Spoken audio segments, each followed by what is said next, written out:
Good morning, everyone. How are we doing? Good morning. Love it. So I'm your moderator today. I'm going to start things off by sharing a little bit about, we think sports are more than scores and stats. They're stories of human resilience, cultural identity, and emotional triumph.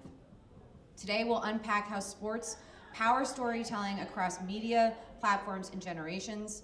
I'm going to let these incredible panelists introduce themselves, and then we'll get going.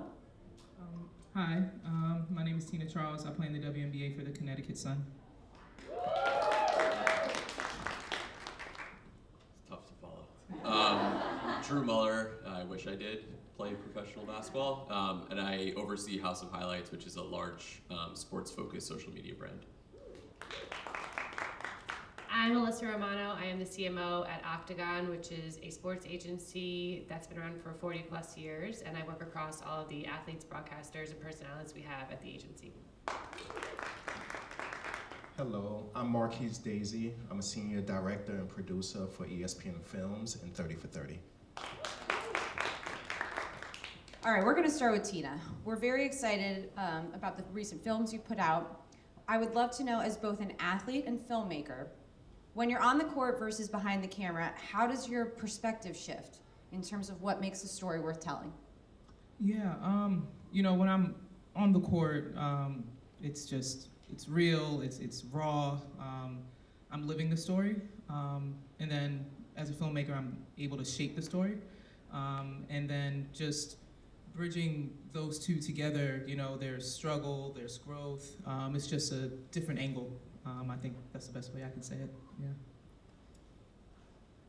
All right, so you guys, tell me a little bit about what elements you look for when you're deciding what sports stories deserve certain treatment, specifically the 30 for 30s. What transforms a highlight into a compelling documentary?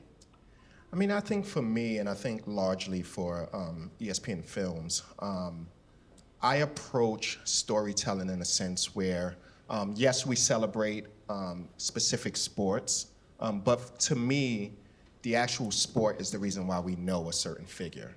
I always feel like beneath the surface, there's always a larger story. So I gravitate toward really getting to the core of who people are, where they come from, adversity, a non-linear journey.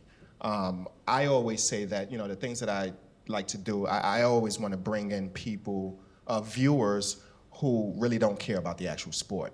And that lends to, a product being evergreen, something that's going to live for the duration. So those are the ways that I look at storytelling. It's like figuring out the root, the psychology of how an athlete has gotten to where they have gotten. And yes, and I always say that, if you want to see someone score the basketball or score touchdowns, you can go to YouTube and you can watch highlights as much as you want. But the access in a great film and great storytelling is you're getting access to a certain part, the intimate parts of someone's life and their journey that you can't get otherwise. And to me, that's what makes great storytelling. I love that, trying to capture people who don't necessarily follow or like sports and then turning them, that's pretty cool. All right, Drew, House of Highlights. This reaches one of the most coveted audiences, Gen Z. How do you craft content that tells a story and not just shows a highlight in a world of short, very, very short attention spans? I think one of the things people forget is that despite very short attention spans, the next generation of young consumers still really do gravitate towards stories, personalities, character arcs.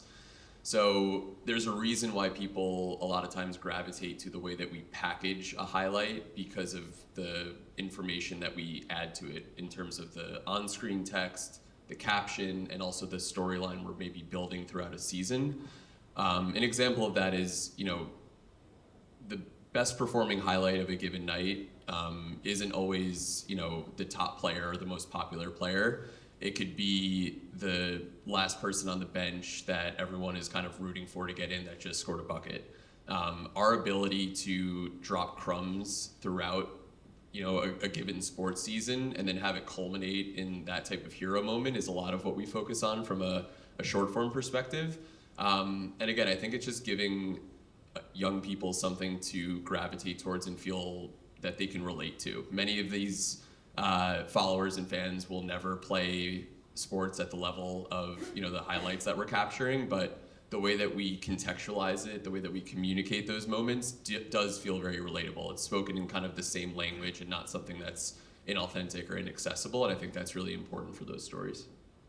I don't know if anyone caught the Gen Z Drop Crumbs reference, but he also speaks Gen Z. Alyssa, how do you approach storytelling across different platforms?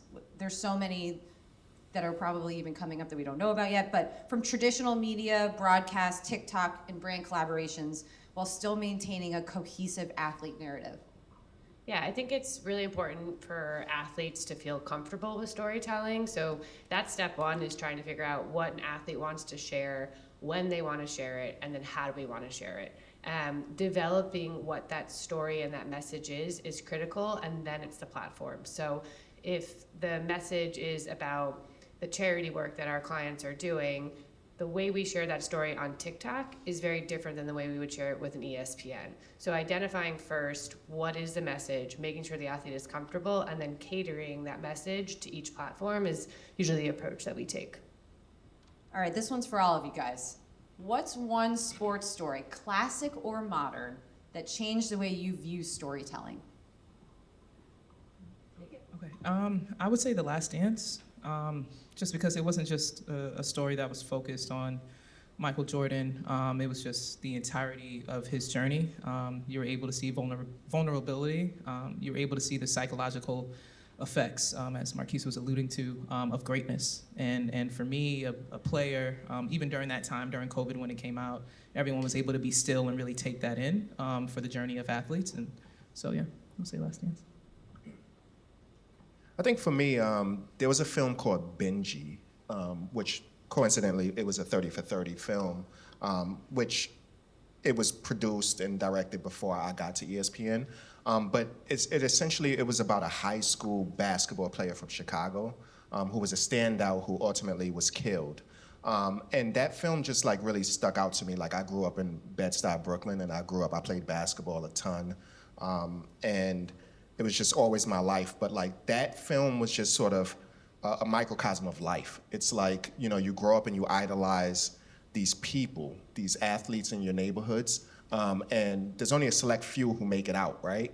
But then every once in a while, along that journey, there's a tragic story. And that is what happened in that film, which is sort of comparable to like the old Hoop Dreams film, if any of you are familiar with. It's just kind of like where dreams come to die in certain instances. And to me, it was just representative of like sort of how I grew up. You idolize people and there's a small few who get out, but then there's that one talented person who their opportunities are snuffed from them. And I think that, from a storytelling standpoint, has always stood out to me. When we were prepping for this, I'm like, I have a lot of things I could say. I'm going to go with Love and Basketball, but specifically when I watched it. So I saw it for the first time many years after, and it was right when I started working in the WNBA about 10 years ago, before it is what it is now in popularity. And it was the first time in a movie, and again, corresponding to where the W was, where I saw the female athlete be the breadwinner. And at the end of the movie, they were the one really carrying it. And I was like, wow, that's really great. And that is right where we are in time too with women's basketball. It clicks, but it was made even before that. And so it changed my perspective and gave me that extra oomph to keep doing the work we were doing. But having the female athlete really take home the prize in the end was great for me. For me, it was Air Bud. No, I'm just kidding. Of course it was, Drew. Growing up, Hard Knocks really inspired me to get into sports creative and sports storytelling. I remember the first time watching that series and how much it blew my mind of how they were getting it right, what felt like getting it right, of like choosing this undrafted rookie, telling their story, and then it ends up, by the final episode being the person that makes the team and everyone celebrates it. And the idea that they were able to make what felt like a scripted drama out of real uncontrolled circumstances week by week by week and turn it around so quickly, I was completely captivated by. And I just have just such distinct memories of how that shaped me in kind of middle school and high school. All right, Alyssa, how do athletes today see themselves as storytellers, and how is Octagon supporting talent in shaping the narratives beyond performance, particularly around identity or personal heritage? So we tell our athletes that you are walking media companies. You own your Instagram, your YouTube, your TikTok. You control the content that goes out there the same way ESPN controls what they put on TV. So we try to educate our athletes to think that way. And then it goes back to what I was saying earlier. It's like, what are you comfortable sharing so we can help create the system for you to do that, right? You're so focused on what's going on the court, training. Let us make this as easy as possible for you. Tell us the idea and let's help bring that to life. As it relates to activism and cultural impact, I think athletes have more of a voice now than ever, right? You hear that phrase, more than an athlete, constantly. It is educating our clients and, hey, if you're gonna take a stance on this, great, these are all the implications, right? So you know going into it, this is the absolute worst thing that could happen, this is the best thing that could happen, and you have to be comfortable with both ends. Whatever you're gonna decide, we're gonna support you and get you there. But I think, again, it's really about educating them, getting them to know everything that could happen before they take a stance, before they share certain content. Because you never want someone to be unprepared, right? And you want to feel confident and comfortable in what you're sharing. So we do a lot of education and really setting up the roadmap so that they can share their stories the way they want. You know, so just to piggyback off of that, I just thought that was really interesting because in a lot of what you talked about, the formal part of your response is sort of like new in this space, right? Like it used to be as recent as like 10 or 15 years ago where if major networks are going to do like a documentary on an athlete, it was, let's do it. We're going to do it objectively, and like, you're sort of not going to have sort of even too much of like input in it. Whereas like now, I always say it's like, the athletes understand their abilities and their worth, and they come as like very knowledgeable in filmmaking, and also they understand that like the value of their assets. So things have changed in that regard where athletes are definitely more so in the driver's seat in terms of how their story is portrayed and how they're told. And it's pretty new. Tina, you've tackled tough social topics in your own films. How can sports open up conversations about race, gender, and equity in ways that other genres can't or just haven't yet? Yeah, sports definitely tackles these issues. I mean, just me being a player in the WNBA, I was very active in the Black Lives Matter movement back in July 2016 with Philando Castile and Alton Sterling. Then fast forward to 2020 with George Floyd, and during COVID and being in the bubble and Say Her Name campaign and Breonna Taylor. And right now for me, I have a film that I just finished. It's called Fair Play, that follows a group of high school students in the South Bronx, in the poorest congressional district, where they fight for anti-racist education and equal access to sports. Their school only offers one sport, which is basketball. Same like me, I grew up in a segregated school in Queens, New York. So it's just very important, just the fact that you don't have to be active in a game to chase after something that matters. And for these students, this matters. For us in the WNBA, it mattered. And our voices was heard, and conversations started and still going on. And so that's just what Impact does, and having a platform, the importance of using it. I'm going off script. How did you pick that? What made you draw to that particular topic? Are we speaking to just of the social issues? Oh, for me, it's just really important to highlight unsung heroes. My film highlights unsung heroes, with my father being a pioneer for calypso and soca music as a recording producer. My last documentary short, Game Changer, which follows Tanya DePaz, who's a game developer, and making sure that the characters in these games are represented correctly, especially characters of color, especially what their role is in games, and who are making these games, and us being the heroes. So for me, I've always been drawn towards unsung heroes, people who don't have a light shone on them. And for me, being in the WNBA and being a woman of color, I definitely felt like I was always in that category, and just wanted to highlight those and give them a platform. Very cool. Thank you. Marcus, ESPN Films has tackled complex and layered stories like OJ Made in America.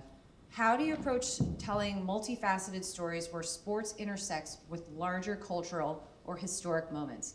And how do you balance the narrative and factual depth? Yeah, I mean, it's always like, it's always super important to, narrative is always king. Like, content is king, just the story is always king. And I think that as you approach complex storytelling, you want to figure out like what's the larger message that's coming out of these things. So whether it's like, the OJ Made in America film was not about football, right? Like that was about race relations, that was about being ostracized, that was about being different, that was about domestic violence, that was about a bunch of different things. And I think that we understood that it would be a hot topic, but I think that it was able to sort of galvanize an audience, again, that didn't really care too much about football, but they cared about nostalgia. They cared about like where they were in that moment when that trial was happening. And I think that's one of the core principles. And when you're tackling things that are difficult to tell, it's just what do you want the ultimate lesson or what do you want the ultimate vision to be to be taken from the audience in the end, and that's how we sort of navigate those complex issues. It's just kind of like how does it reach people's living rooms in the end. Makes sense. Drew, you've expanded from clips to original series and personality-driven content. How does House of Highlights evolve from a platform to a storytelling brand? And what does that mean for you creatively? So a lot of the original content that we create outside of league highlights is creator-driven content. Because of the audience that we speak to, we see that is where people that are in their teens, early 20s are spending the vast majority of their time consuming online.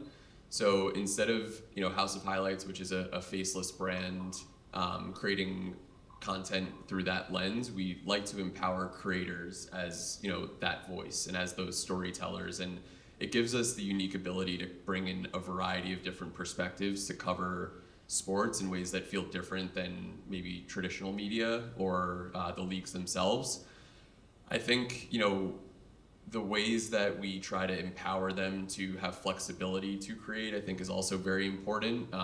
Creators have huge platforms themselves. They have unique relationships with dedicated audiences themselves. And I think anytime we ask them to make something for our platforms, it's really finding that balance of maintaining their authentic voice, maybe empowering them in ways that they're not able to create themselves when they're doing it individually, but whether it's giving them access to unique places with leagues or helping empower them to tell bigger stories than maybe they could create on their own. That's really the role that we try to play as House of Highlights and as someone that reaches a ton of young people. And I would say the other part that kind of dovetails into what many of us up here have said is like the thing that we oftentimes, I don't want to say agonize over, but really think a lot about is how many young people we reach and impact and the types of stories that we want to tell to that audience. I think it's really important to know who you are and who you're not. There's a ton of incredible brands like 30 for 30, the long list that do deeply impactful storytelling, like many of the documentaries that Tina's made. Like, we have to also know what our role is and not kind of go outside of our lane and go over our skis and not tell authentic stories that our audience is coming to us for. So I think it's always trying to be, relatable, upbeat, inclusive, fun, and entertaining, and know that people come to us for that. And let's tell stories that could kind of be that part of people's consumption versus other things that we just don't have the right voice or skill set to tell in an authentic manner. Alyssa, Octagon works with a wide range of talent. How do you keep athletes' narratives on track so that it feels authentic and meaningful, both to themselves and to their audiences? How? Well, it's, at the end of the day, it's up to the athlete and if they really want to do it, right? I think like Tina's made a huge investment in the projects that she's doing, and it takes time, right? It takes energy, and an athlete has so much on their plate. So if there can be so many ideas, right, that they have, but you really have to say like, okay, I'm going to invest the time into doing this. So a lot of it is just talking through like, do you want to prioritize this? Do you want to prioritize this now as a rookie, or do you want to wait until you're a little bit more settled in your career? So a lot of it is just like, honestly, like talking through project management and helping them understand that. And then when they're ready, it's making sure you're setting them up with the 30 for 30s, you know, the Bleacher Reports, House of Highlights, like what introductions can you make so that they can thrive. But we try, and I try to focus on the athlete being the storyteller. We're the vehicle to help them get there and help them shape it, but I'm not telling their stories, they are. And so they have to feel comfortable. It has to be the right time and the right moment for them to do so. Honestly, go ahead. I was going to add it's a very unique challenge for you to guide and represent them, but also as the athlete, because there is so much. Once you get on the treadmill of opening up your personality and being a creator and letting people in, then that is the audience relationship you develop. That's the expectation. And from the athletes that we've worked with over the years, it can be exhausting. Like it can be fun for a year, 2 years, 3 years, but it's like, how long do I want to have that open lens into me and to put on that performance? And it's a very hard balance to find that I think only gets harder as we go into like the age of creators and this next generation of athletes who have all grown up online. That's what I was going to say. So our younger athletes, some of them are content creators before they're athletes. And so they grew up making get readies with me and videos and all this stuff. And then when they're in the spotlight and bigger organizations, like we want to work with you, now you have to work on our schedule versus like you can just open your phone and do whatever you want. And sometimes that works. So we have a lot of younger athletes who major companies, production companies want to work with. And I'm like, hey, you could do this. You could get paid X, but it's going to have to be scheduled. And this is what it's going to look like. Or you could continue opening up your phone, doing whatever you want. We can figure out brand integration and get paid. It's just really like how you want to structure it. But yeah, that balance is really tricky. I'm going to stay with you, Alyssa, because that brings us to our next question of, in an era of brand partnerships, where you also have different content platforms, how do you advise clients to balance commercial storytelling with personal authenticity? Yeah, so some brands are like, hey, this is the campaign, this is what we're gonna do, you have to fit into that. And there are some athletes that works for. They're not as creative, they're good at just fitting themselves into a mold. But there are a lot of athletes who are like, no, this is my vision, this is how I wanna do it. So at the beginning of a conversation with a brand, if it is campaign driven, if it is brand integration, it's like, hey, this is what our athlete's passionate about, this is what they wanna do. Can what you're working on support that? And great, let's marry that and let's have mutually agreed upon approval and input and meetings together. But if that's not how they're going to drive, and that's what our athlete wants, then it's not a good partnership. It's also a lot of brands have in-house production companies now themselves. So you get a good sense of the type of content that they produce, and does that fit with the athlete? So it's all about making sure the partnership is right. I think there's got to be a lot of trust there on both ends. Yeah. Tina, you've lived the highs and lows of elite competition. How do you translate that emotional intensity into storytelling that resonates with audiences who may have never played the game? Yeah, I just try to focus on the human side.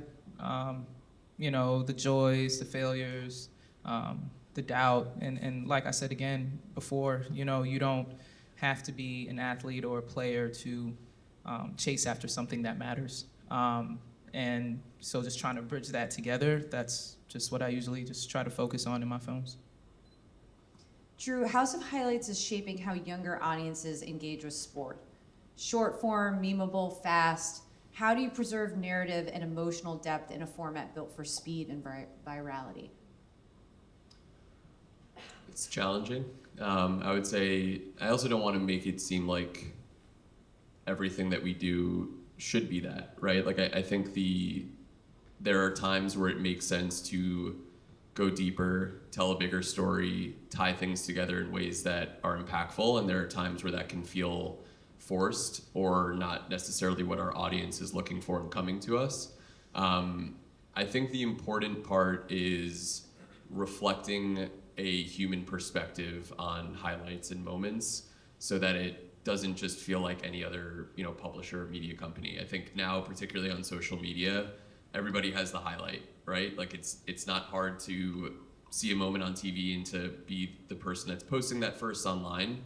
So I think really what we focus on is a human and unique perspective to bring to an incredible performative moment that, again, you know, we have 100 million followers, 99% of them have never played many of the sports that they consume. But if you bring the moment to them in a way that feels very human and relatable and authentic, there's a reason to engage. Even if they haven't, like Tina said, experienced the highs and lows of elite competition, they still understand why this moment matters, why it makes them feel something, and that's really what we focus on from a short form perspective. For all our panelists, we're seeing an increased interest in underrepresented sports and voices, from adaptive athletes to women's leagues. What's driving this shift, and how do you ensure these stories are told authentically and not just trend-driven? I stumped him. Well, I'll just say, I think something that we've gotten a lot better at, particularly over the last 3 to 5 years, and I think Bleacher Report and BRW and many of the brands that are kind of our brother and sister brands across the company that I work at, is covering sports as sports. I think there was 10, 15 years ago more of an inclination to need to find a inspirational story in every single kind of emerging league or things like that. And I think a lot of times these are elite athletes in all of these cases. And I think covering those moments as equal as we would cover any of the, at the time, other bigger and popular leagues, I think is really important. And giving that kind of equal platform and equal amplification moment, I think that is where authenticity comes through, and being able to say, this is elite performance, elite competition, regardless of the league or the ability level. I think what's as important of these stories being told is who's telling the story and the support that's behind these individuals to tell these stories. Persons of color, the LGBTQ community, all of that matters for these stories to be told and to feel support, because at the end of the day, we all want to be able to identify with someone. That's when following happens. That's where growth happens. And for me, seeing the WNBA in New York at Madison Square Garden, I was able to see women that looked like me. I identified with them. That's when the dream started. So as long as there's the support, and as long as the person telling the story is able to match, and that's where you get the authenticity, I think that's what matters just as equal. The one part of the question was, what's driving that? Where is this coming from? Social media has completely changed the game for storytelling, right? So, as I said earlier, everyone's a media company. So 15 years or whatever, there weren't as many stories about the WNBA. You give everybody a platform to talk about it, they're going to talk about it, right? Some major networks wouldn't cover it, but now everyone's talking about it in social, and you find your community. So social has really sparked, I think, the change in what stories are told, how they're told, what audiences are being attracted to, and then also the major networks are seeing what's going on in social, right? So I think it all starts from there. I think another interesting thing is we've been trying to figure out how do you define what a sport is, right? I think that's evolved. What is sport? Is it just running and jumping? Is it competition? We worked on a film. We finished a film this past year called Black Girls Play. And it was a short film, it was about 15 minutes, had nothing to do with sports. And it was about the hand games that young black girls play as they grow up. So double dutch, but actually, and just hand games. And that film did really well, and it was shortlisted it was shortlisted for the Academy Awards, and we were just really proud of that because it wasn't your typical football, basketball, or conventional sport. And that was just a look at, I think it was a smart look at how do we define what a sport is? How do we define what competition is? And that, again, was an example of going beneath the surface and just trying to figure out what matters. To us, that mattered, to tell that story. And to give a voice to the voiceless. So I think that's one of the things that's just really been happening, is just figuring out how do we define what a sport is? I love that. All right, your closing question. in one sentence or two, if you're feeling, saucy, what's the future of sports storytelling? What stories need to be told and who should be telling them? Tina, you look like you want to take it. Yeah, I was again for me, I love unsung heroes, and just I love 30 for 30s. I think 30 for 30s focus on unsung heroes. I think they tell those stories, and those stories should be told all the time and not just shorted to. It needs to be told by women as well, women of color as well, and to have that support to be able to fund and to do these films. But for me, it's all about unsung heroes and just hearing these stories and the climate that we're in today, uplifting stories, inspiring stories. That's what I love. I feel like this is coming from me. I'm like, athletes as storytellers, I think needs to be more and more, and not just the A-list athlete, but the last person on the bench, right? Their experiences, how they live. It's such an interesting perspective and a big industry. So I think more stories from them would be great. I would say YouTube and the democratization of storytelling, like breaking down a lot of the hurdles and barriers that used to exist for people to tell the stories that they want to tell. I think that's really where the next 5-10 years continue to go. Yeah, and I think just harping back to just making sure that storytelling is at the essence of everything.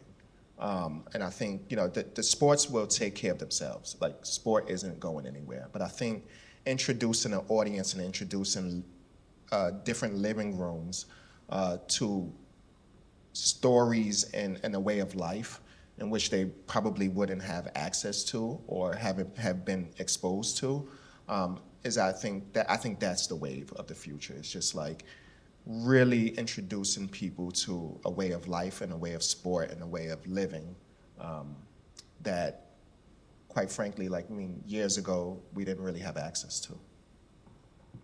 Well, I'm honored to be up here with these amazing panelists. I really enjoyed myself. I hope you all did too. Thank you guys so much for taking the time. Really appreciate it.